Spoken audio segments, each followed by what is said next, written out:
Olá, alunos. Professor Daniel Ferreira aqui, seu professor de Física. Para vocês do segundo ano, a gente vai continuar estudando ótica geométrica. E hoje a gente vai dar uma olhada nos princípios da ótica geométrica para você que acompanha aí no livro, frente C02, tá bom? Vamos à nossa aula. Então, a gente tratou dos conceitos básicos já da ótica geométrica nas aulas anteriores. E agora a gente vai ver os princípios da ótica geométrica. Bom, o primeiro princípio importante para a gente é o princípio da propagação retilínea da luz.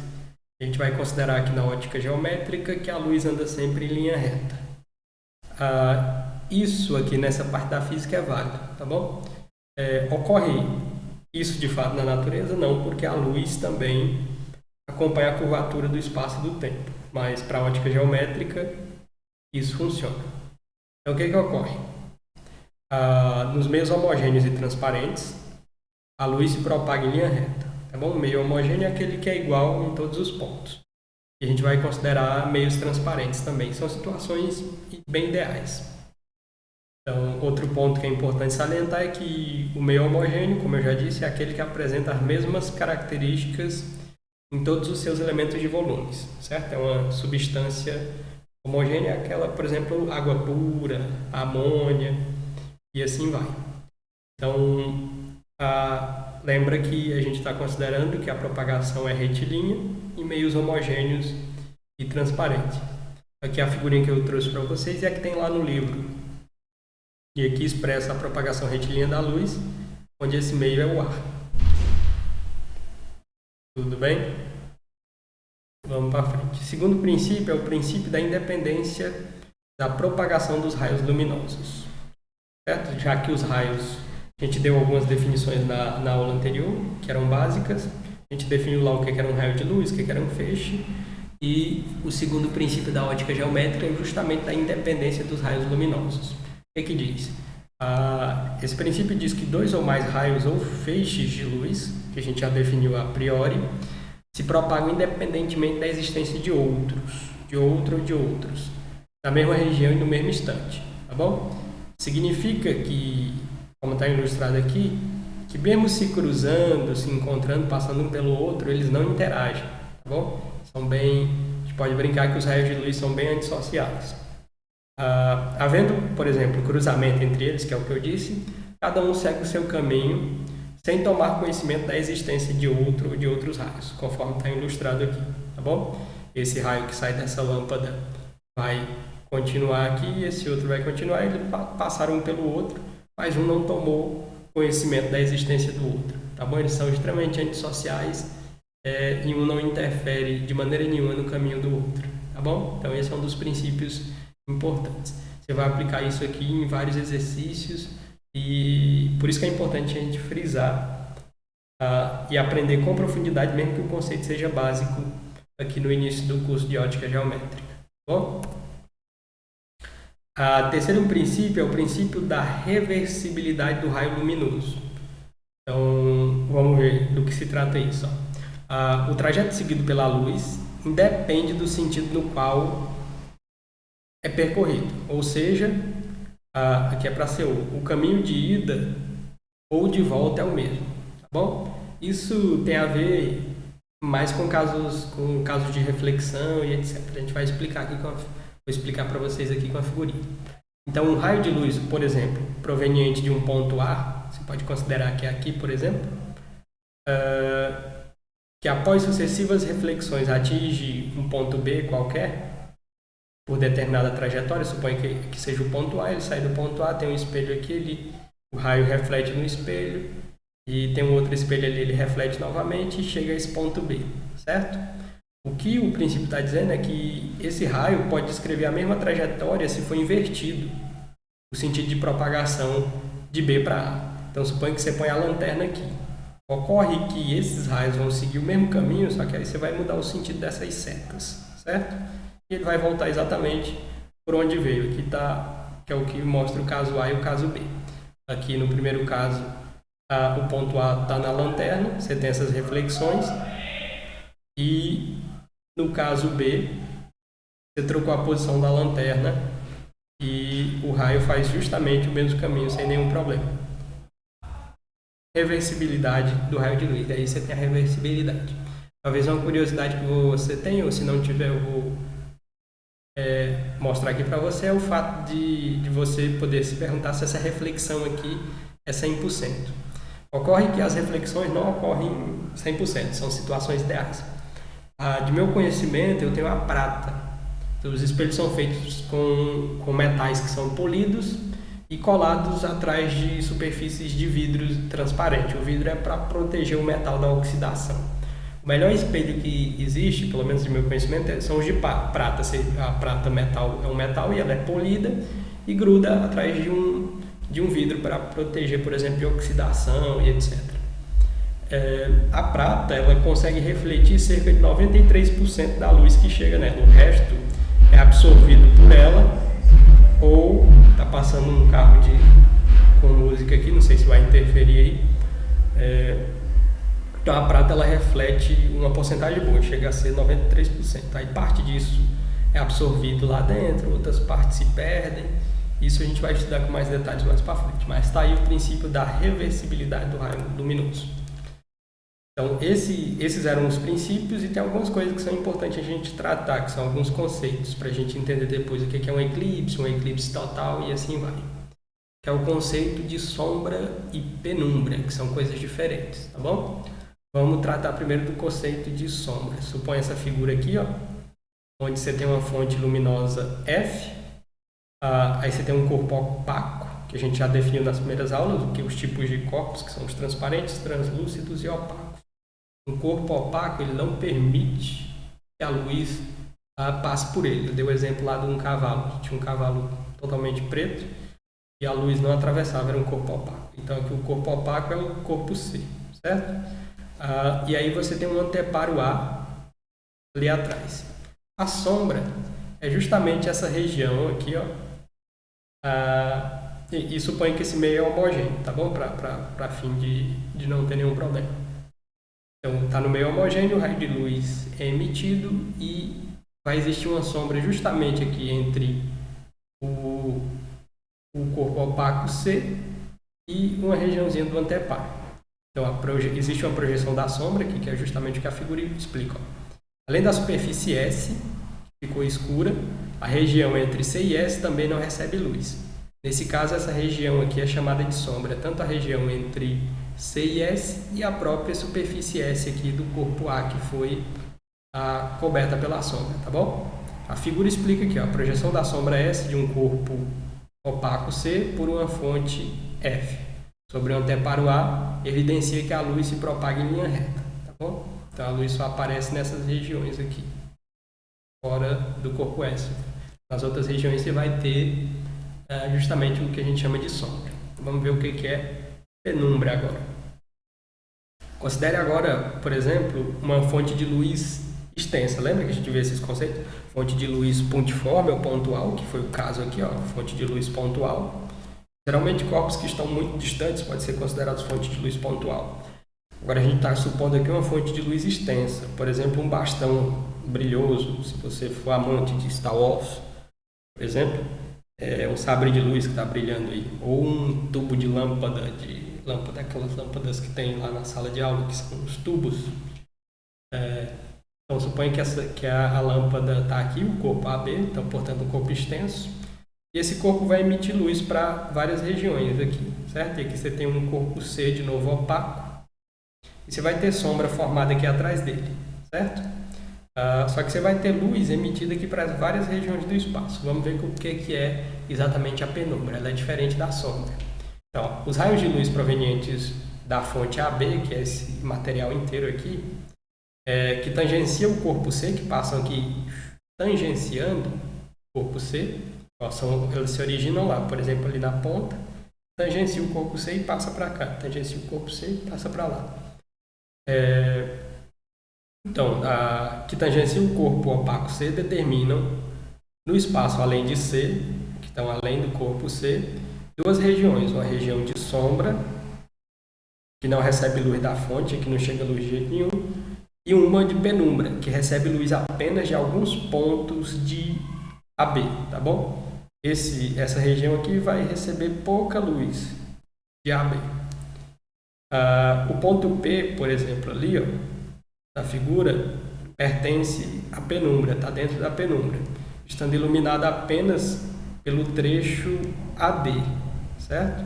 Ele não está sendo iluminado 100% por todo o objeto, por isso a gente chama de penumbra, tá bom? Porque ele é parcialmente iluminado, essa região ela não é totalmente escura, ela é mais ou menos, ela recebe um pouquinho de luz, mas não recebe de todo o corpo extenso. Então essa é a característica da região de penumbra.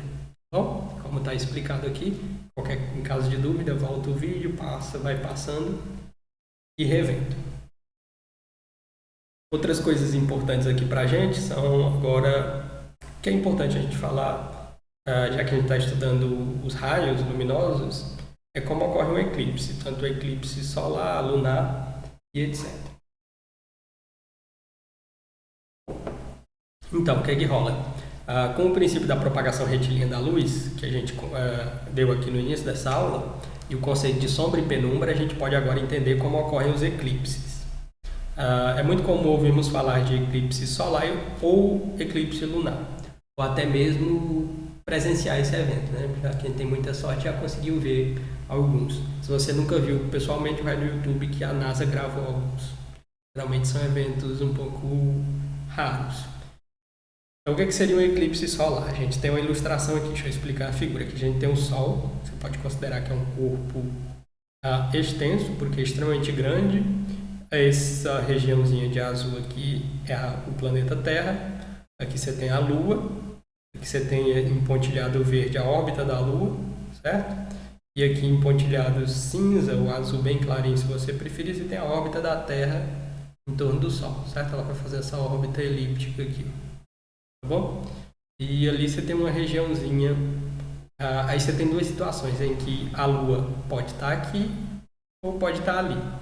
E essas duas situações vão me dar um tipo ou outro de eclipse, tá bom? Então o que ocorre? Quando a sombra e a penumbra da Lua, determinadas pela luz do Sol, essa que vem daqui, intercepta a superfície da Terra, ocorre o que a gente chama de eclipse solar. Podem ser totais ou parciais, isso a gente vai ver aqui mais para frente, tá bom? Ocorre ali. Eu vou repetir a figura aqui para ficar mais claro para vocês. O que rola? Vamos ver o que é o eclipse solar total. O eclipse solar total ocorre para um observador que está na situação assinalada em A, tá bom? Seria o sujeito que está aqui. Teria que olhar com muito cuidado, mas está ali. Certo? Seria... Como o Sol é aquele exemplo do corpo extenso, vai ter regiões de penumbra, e o sujeito que veria um eclipse total do Sol seria o sujeito que estaria nesse pontinho aqui muito pequeno, nessa região. Pode ter alguns quilômetros e tal, mas com relação a toda a superfície da Terra é um ponto muito pequeno. Então o sujeito teria que estar nesse ponto A aqui para estar no eclipse total, tá bom? O ponto A está ali exatamente atrás da sombra da Lua, certo? E estando nessa região de sombra, ele não recebe luz do Sol, por isso chamado de eclipse total, solar total. Já o tal do eclipse solar, que é parcial, ocorre para um observador situado na região de penumbra. Essas regiões aqui que a gente assinalou por B. Qualquer sujeito nessa outra regiãozinha aqui, chamada, por isso que viu que a gente que era importante, os conceitos básicos, e isso aqui, ó, esse tipo de probleminha vai te acompanhar em vestibulares, quem for fazer o vestibular da UNB, quem for fazer o Enem, esse tipo de coisa vai te acompanhar até lá. Por isso que é bom você saber diferenciar sempre esses conceitos, tá bom? E nas nossas provas aqui no Master também. Então, já o eclipse solar parcial, que não é o total, ocorre para um observador situado na região de penumbra, assinalada por B, que é essa região, como eu já disse, no qual ele recebe luz de uma parte do Sol, não recebe de todo, como a gente já definiu a penumbra, ficando a outra parte encoberta pela Lua. Então o sujeito vai ter uma claridade ali para ele perceber. E esse a gente chama de eclipse solar parcial. Tá bom? Vamos ver agora o tal do eclipse lunar. O que rola no eclipse lunar? Já o eclipse lunar ele ocorre quando a Lua penetra na região de sombra determinada pela luz do Sol que tangenciou a Terra. Bom, perdão. Na região assinalada por C, na figura número 7 aqui, ó. Quando a Lua, tá aqui a L de Lua, quando ele entra, viu que o Sol, nessa região que está à noite aqui, saca? Nessa região está à noite, porque está na sombra, suponho que aqui está a América e tal, ali você teria algumas partes da Ásia e etc. Estariam durante a noite. O que seria um eclipse da Lua? Seria ela se esconder de trás da sombra da Terra, ali assim, certo? A gente vai ver fases da Lua também, para você não confundir muito essas coisas. Então, seria a região C lá da figura 7. Um observador, nesse caso, não poderá ver a Lua no céu, pois estando na sombra, ela não reflete luz. Você já sabe que a Lua não tem luz própria, é só uma pedra, então quando ela se esconder ali naquela região, ela não vai ser mais vista, quando ela se esconder atrás da sombra da Terra. Aí você teria um eclipse lunar. Outro detalhe, os eclipses solares, curiosidade, ocorrem quando a sombra e a penumbra da Lua, ela interceptam a Terra, certo? Um tipo de eclipse parcial do Sol denominado anular, que é essa figura C aqui, é observado quando o prolongamento do cone de sombra da Lua intercepta a superfície da Terra. Esses casos eu não vou me aprofundar muito, porque fica bastante técnico e a gente precisaria de mais figurinhas, certo? O pessoal lá daquele grupo de astronomia que eu levei na Feira de Ciências poderia explicar esses detalhes que eles são mais apaixonados, tá bom? Mas esses conceitos aqui já dá pra gente entender os casos mais gerais de eclipse solar e lunar. Então agora vamos falar um pouquinho das fases da Lua, porque ali naquela figura, deixa eu voltar lá para vocês verem, vocês percebem que se a Lua estiver nessa região de sombra aqui atrás da Terra, a gente não percebe a Lua. Mas aí você sabe que durante a noite você já viu a Lua algumas vezes. A cor dela está por essa região aqui que eu estou passando o cursor do mouse, ou nessa região. Mas se ela estiver oculta aqui, ela vai desaparecer e você não vai perceber. Então o que rola nas fases da Lua? As fases da Lua estão relacionadas com a posição desta em relação ao Sol e à Terra, tá bom? Aí você vai ter fase da Lua, as várias fases da Lua. O observador na Terra, que está olhando para a Lua, poderá ver, dependendo da posição que ele ocupa, da posição desta, ou seja, da Lua, partes iluminadas e regiões escuras da Lua, que é o que a gente percebe durante algumas noites. Essas diferentes distribuições de luminosidade são as que determinam as chamadas fases da Lua. Eu trouxe um desenho aqui para ilustrar para você. Então, aqui você tem a luz do Sol, lembra que o Sol é um corpo extenso e tal, ele é muito grande, está ocupando essa região aqui, e a luz solar vem como raios, quase, você pode considerar justamente para fim de cálculos que são paralelos. Então os raios estão vindo paralelos aqui, e você tem essas fases aqui. Lembra, aqui está o planeta Terra, o polo do Sul e polo Norte, e suponha que ela faz esse sentido de órbita e a Lua gira aqui. Então, do ponto 1 até o ponto 3, você tem uma visão da chamada Lua Nova, certo? Cada sujeito vai enxergar de uma maneira aqui, dependendo da posição que o sujeito ocupa do planeta. Da posição 3 até a posição 5, você tem a Lua crescente, ela vai crescente, e chega na Lua cheia, que é aquela visão da maior Lua que a gente tem. Tem outros detalhes também aí, com posição e etc. Mas aí depois da Lua cheia, ela vai minguando, ou seja, você vai vendo uma diminuição dela, ela é minguante. Depois de minguante, ela passa e vai voltando a ser Lua nova e ela repete esses ciclos aí, tá bom? Mais uma figurinha para vocês sobre as fases da Lua. Nesse caso é para a Lua vista do hemisfério sul da Terra, para alguém que está aqui no hemisfério sul, que seria o ponto B. Como é que esse sujeito teria as fases da Lua? Esse caso seria a Lua nova. O crescente ocorreria para o sujeito dessa maneira, ele veria essas partezinhas aqui da Lua, certo? Até chegar a Lua cheia. Depois ela começaria a minguar, ficar minguante, e aparecendo sombra aqui e tal. Ficar pequenininha até voltar para o ciclo da Lua nova. Tá bom? E aqui tem outras visões da Lua crescente vistas, por exemplo, do hemisfério sul. O sujeito só vê esse pedacinho de Lua. A mesma fase. Lua crescente vista de diferentes locais. No hemisfério sul você vê essa partezinha de lado, como se fosse um pedacinho, só parece uma banana. Essa outra parte aqui ela já está como se fosse uma vasilhinha com a boquinha para cima. Isso é a visão vista do Equador.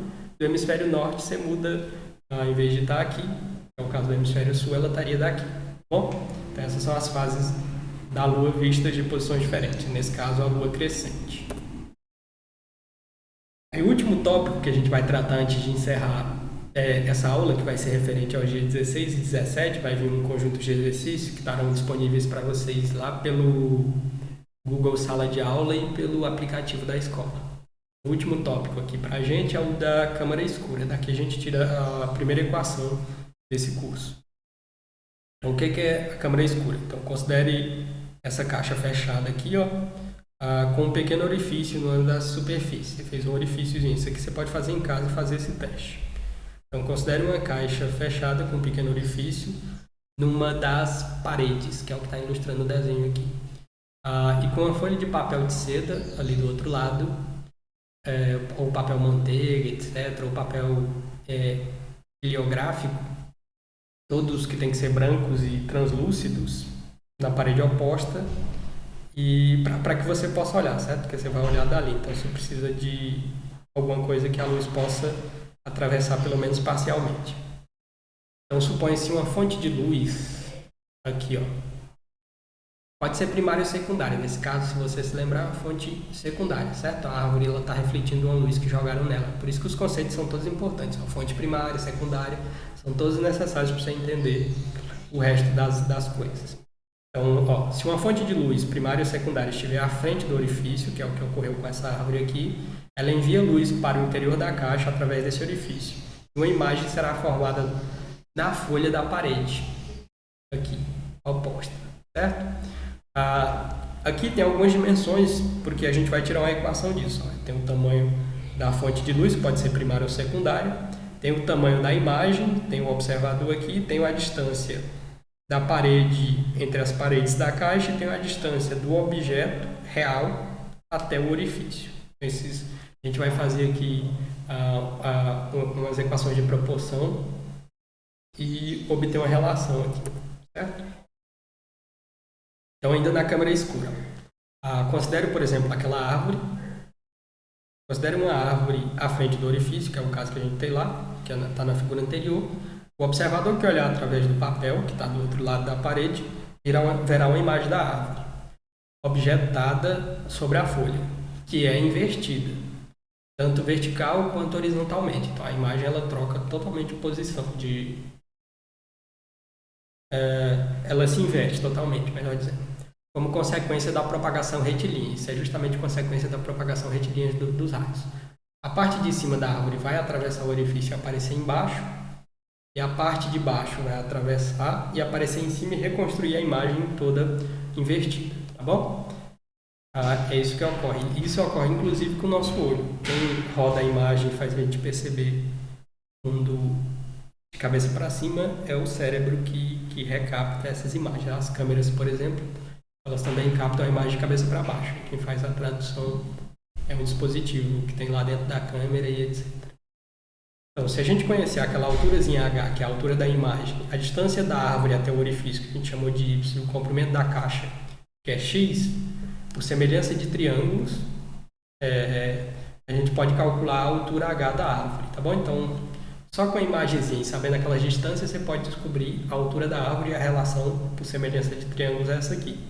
A altura da figura, que é a árvore, dividido pela altura da imagem, é igual, se você faz uma semelhança de triângulos, a distância da árvore até o orifício e a distância do orifício até a parede, que é x. Se você faz essa relação, você consegue obter essa expressão aqui, que é uma igualdade, e com essa igualdade eu consigo descobrir, por exemplo, o tamanho do objeto que está sendo filmado pela minha câmera escura. Tudo bem? Eu tinha falado que era o último conceito, mas faltou o conceito de ângulo visual, tá bom? Uma pessoa, ela observa, nesse caso aqui, um objeto, que é essa seta vermelha, de tamanho AB. Ocorre que de todos os raios de luz que partem do objeto AB e chegam até os olhos dessa pessoa, considerem-se apenas os raios de luz que partem dos extremos, A e B, como mostra a figura. Então, o ângulo visual estaria aqui. Seria esse alfa que contempla os extremos da figura, tá bom? Esses raios definem o que a gente chama de ângulo visual, chamado de alfa, através do qual o observador vê o objeto AB, de novo, denominado ângulo visual. Isso aqui é bem intuitivo, é tranquilo, é só para mostrar que existe um ângulo que ele depende justamente dos extremos da figura que eu consigo ver, certo? De